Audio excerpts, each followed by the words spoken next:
नमस्कार साथियों, CUET परीक्षा 9 जून को बिल्कुल निकटतम आ चुका है। इन सभी आपकी जो तैयारी अभी तक हुई है विधिवत, उसके लिए आपको अग्रिम शुभकामनाएं। आप अच्छा करेंगे। चलिए कुछ प्रश्न साथ में बैठकर हल कर लेते हैं।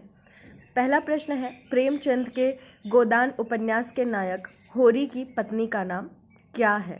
तो यहाँ पे ऑप्शन है सीलिया, मेथी, धनिया, सबिया। तो सही उत्तर हो जाएगा धनिया। मैला आंचल किसका उपन्यास है? बहुविध ये बिल्कुल प्रचलित आंचलिक उपन्यास रहा। यह है फणीश्वर नाथ रेणु की 1954 में लिखा मैला आंचल। मेरीगंज गांव की कथा है। ये सब चीज़ें ध्यान रखें। पात्र पिछले साल पूछे गए थे तो वो भी देख लें। अगला सवाल है, चंद्रधर शर्मा गुलेरी की कहानी का क्या नाम है? तो चंद्रधर शर्मा गुलेरी की कहानी का नाम है उसने कहा था। इसके साथ ही दो और कहानी लिखी इन्होंने। उसने कहा था लिखी थी 1915 में। उसके साथ और दो कहानियां हैं, सुखमय जीवन और बुद्धू का कांटा। बाकी यहाँ पर कहानियां हैं जैसे हार की जीत सुदर्शन की है, मलबे का मालिक मोहन राकेश की है और गुंडा जयशंकर प्रसाद की है। तीसरी कसम कहानी किसकी है? अब तीसरी कसम कहानी बिल्कुल फणीश्वर नाथ रेणु जी की है। इन सब प्रश्नों को हल करने का यही उद्देश्य है कि जैसे यहाँ पर कहानी पूछी गई है तो इससे हमें निश्चय ही ये मालूम चल जाता है कि फणीश्वर नाथ रेणु तो जी बिल्कुल सही जवाब है, लेकिन बाकी तीन बतौर कहानीकार बहुत महत्वपूर्ण है, तभी उनका नाम यहाँ पर लिखा है। यशपाल, निर्मल वर्मा, जैनेन्द्र। तो ऐसे हम क्वेश्चन पेपर से रिवीजन कर सकते हैं। आपने एक प्रश्न पढ़ा तीसरी कसम कहानी, आप जाएंगे किताब में, उसके पात्र देख लेंगे, थोड़ा बहुत कथा में होता क्या है देख लेंगे। फणीश्वर नाथ रेणु की है, अच्छा तो उनकी और कौन सी कहानियाँ हैं, और इसमें बाकी तीन अन्य ऑप्शन यहाँ पे यदि दिए हुए हैं तो उनका आप नाम देखेंगे। और इसके साथ ही हम अगला प्रश्न देखते हैं, जयशंकर प्रसाद की कहानी। यहाँ पर है ताजमहल, कफन, आकाशदीप और लंदन की एक रात। तो यहाँ पर एक कन्फ्यूजन वाला माजरा आता है। छोटे छोटे ताजमहल एक कहानी दिखती है, यहाँ पर ताजमहल एक कहानी दिखती है। तो ये चीज़ों की जो छोटे मोटे आपको ऐसे तथ्य मिलते हैं उन पर निगरानी रखिए। सही उत्तर हो जाएगा आकाशदीप। उसके बाद है मजदूरी और प्रेम किसका निबंध है? अब जाहिर सी बात है, यहाँ पर चार निबंधकारों का नाम दिया है। सही उत्तर जो भी हो, महत्वपूर्ण चारों हैं, तो आपको किताब में लौटना है फिर से और इन चारों के निबंधों पर नज़र फिरानी है। तो सही उत्तर है अध्यापक पूर्ण सिंह। और ये अक्सर विश्वविद्यालयों में आधार पाठ्यक्रम में ये संलग्न होता है, मजदूरी और प्रेम निबंध, इसलिए अधिक महत्वपूर्ण हो जाता है। आचार्य शुक्ल का निबंध यहाँ पर बताना है अगले सवाल पर। श्रद्धा और भक्ति, अशोक के फूल, गांव का मन, कछुआ धर्म। ठीक है, तो बिल्कुल सही जवाब आपके मन पर अब अंकित हो चुका होगा, वो है श्रद्धा और भक्ति। इसके अलावा अशोक का फूल, अशोक के फूल, शिरीष के फूल, गूलर के फूल आचार्य हजारी प्रसाद द्विवेदी जी ने ही लिखे हैं ललित निबंध।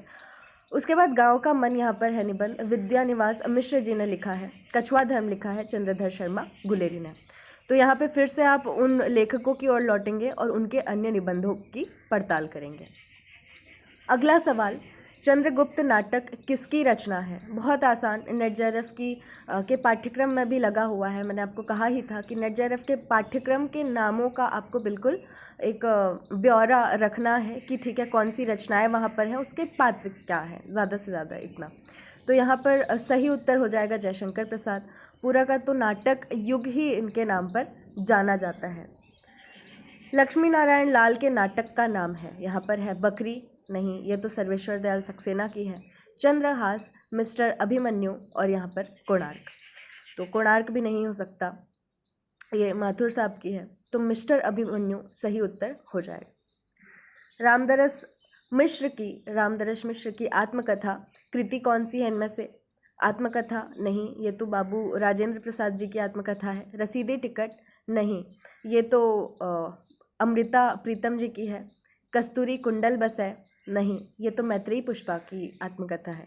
तो सही उत्तर बच जाएगा हमारे पास सहचर है समय।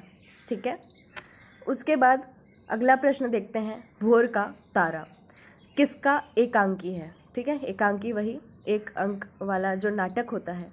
तो चार एकांकीकारों के नाम यहाँ पर मौजूद हैं, उपेंद्र नाथ अश्क, जगदीश चंद्र माथुर, धर्मवीर भारती और मोहन राकेश। तो बिल्कुल यहाँ पर सही उत्तर हो जाएगा जगदीश चंद्र माथुर। और यहाँ पर फिर अगली एकांकी हमें पहचाननी है। राम कुमार वर्मा का एकांकी है इनमें से। तो यहाँ पर ऑप्शन है पृथ्वीराज की आंखें, अंधी गली, नदी प्यासी थी या दूसरा आदमी। तो यहाँ पर देखिए, दूसरा आदमी नाम से वैसे तो एकांकी हमें मिलती नहीं है, दूसरा आदमी दूसरी औरत नाम से मिलती है, दूसरा आदमी नाम का चलचित्र मिलता है, एक फिल्म मिलती है पूरी इस पर। तो ये थोड़ा सा कंफ्यूजिंग हो जाता है। नदी प्यासी थी, अंधी गली नहीं, ये भी राम कुमार वर्मा के नहीं है। तो है सही जवाब पृथ्वीराज की आंखें। ये बहुत प्रसिद्ध एकांकी है उनका, ये ध्यान रखें। और ये पंक्ति तो बिल्कुल हर किसी के जहन से निकलती होगी, हर किसी के हलक की ये पंक्ति है। निज भाषा उन्नति है, सब उन्नति को मूल। तो ये देखकर ही मालूम चल रहा होगा कि ये भारतेंदु हरिश्चंद्र की पंक्ति है। श्रद्धा और प्रेम के योग का नाम भक्ति है। तो अभी हमने देखा था श्रद्धा और भक्ति नाम का निबंध किन्होंने रचा था, वो थे आचार्य रामचंद्र शुक्ल। उसके बाद एक सवाल आता है, प्रेमचंद द्वारा वैश्या समस्या पर लिखा हुआ उपन्यास। इससे हमें एक इशारा तो मिलता है ज़रूर कि प्रेमचंद के उपन्यास किन पृष्ठभूमि पर बसे हुए हैं, क्या कुछ बताना चाह रहा है लेखक, कौन सा कहन वो पेश करना चाह रहे होते हैं, ये यहाँ पर देखना ज़रूरी होता है। तो यहाँ पर सही जवाब है सेवा सदन। पहली बार हिंदी में ये लिखा गया उपन्यास है प्रेमचंद द्वारा। सेवा सदन उर्दू में भी लिखा गया था, लेकिन हिंदी में ये पहली बार यहाँ पर दिखता है। आचार्य हजारी प्रसाद द्विवेदी का बचपन का नाम क्या था? यहाँ पर ये एक अंतिम सवाल हम लेते हैं। बैजनाथ द्विवेदी, वैद्यनाथ द्विवेदी, विद्यानाथ द्विवेदी और विद्याधर द्विवेदी। तो यहाँ पर सही जवाब हमारे पास आता है, वो है वैद्यनाथ द्विवेदी। कफन कहानी का नायक कौन है? घीसू, रामू, श्यामू, श्यामू, हल्कू। तो सही उत्तर है घीसू। माधव और घीसू मुख्य पात्र होते हैं कफन कहानी के। उसके बाद आषाढ़ का एक दिन नाटक की नायिका का नाम क्या है? सुनीता, मल्लिका, सावित्री, अलका। तो आषाढ़ का एक दिन कालिदास की प्रियतमा मल्लिका पर आधारित है। इसके बाद एक पंक्ति आती है, 12 बरस ले कुकुर जीवे, अरु 16 लौ जिए सियार, बरस 18 क्षत्रिय जीवे, आगे जीवन को धिक्कार। तो यहाँ पर ये पंक्ति किसकी है? तो यहाँ पर हमारे पास विकल्प मौजूद हैं। पृथ्वीराज रासो, वहाँ से लिया गया है क्या? नहीं। हम्मीर रासो, परमाल रासो और विजयपाल रासो। तो ये लिया गया है हम्मीर रासो से। माफ़ कीजिएगा, ये है परमाल रासो से, क्योंकि इसके रचयिता हैं जगनीक। ठीक है, इसका खासा आप ध्यान रखें। और उसके बाद हम यहीं पर इन प्रश्नों को विराम देते हैं। आपने काफ़ी कोशिश की है, काफ़ी मेहनत की है। हम मानकर चलते हैं कि जिस दिशा में आप चलते जा रहे हैं मंजिल तक जल्दी पहुंचेंगे।